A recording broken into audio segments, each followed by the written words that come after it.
এত সুন্দর একটা রেসিপি, ছোট বড় সবাই পছন্দ করবে। কেমন আছেন সবাই? নিশ্চয়ই খুব ভালো। চলে এসেছি আরেকটি মজাদার ডেজার্ট রেসিপি নিয়ে। এত সুন্দর ঘরে থাকা সামান্য কিছু উপাদান দিয়ে এত সুন্দর একটা প্রোটিন ডেজার্ট রেসিপি তৈরি করা যায়।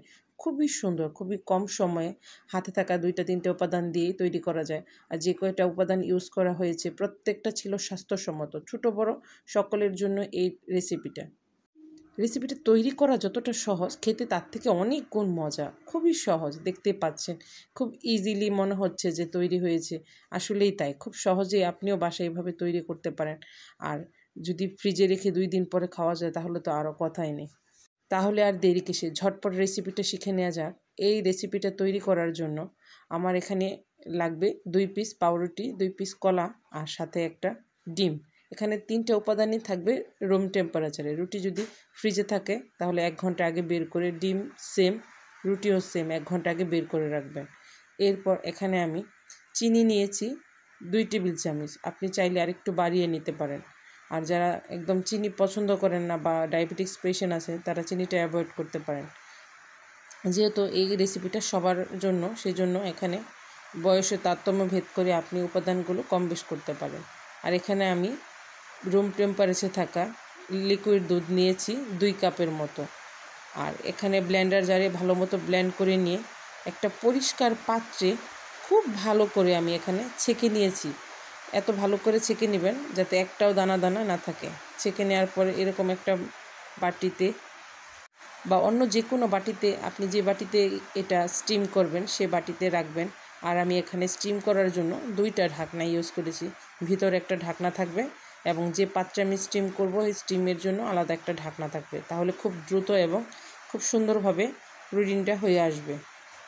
আর যে পাত্রে আমি প্রোটিন ব্রেক করব সেই পাত্র আমি একটু পানি দিয়ে আগে থেকে প্রিহিট করে নেব।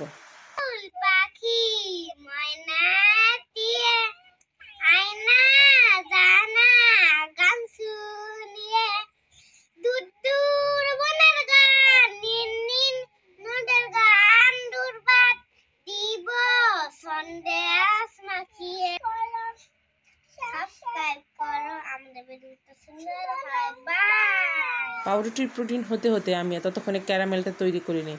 আর ক্যারামেল তৈরি করতে আমি এখানে চিনির পরিমাণটা একটু কম নিয়েছি।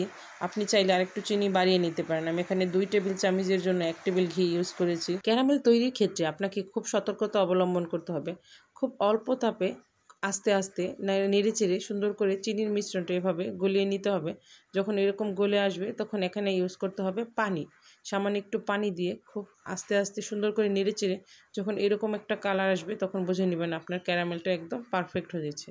এখন চেক করব আমার পুডিংটা হয়েছে কিনা। পুডিংটা হইতে মোটামুটি আমার 20 থেকে 25 মিনিটের মতো সময় লেগেছে। আপনাদের চুলার তারতম্য ভেদে কম বেশ হইতে পারে।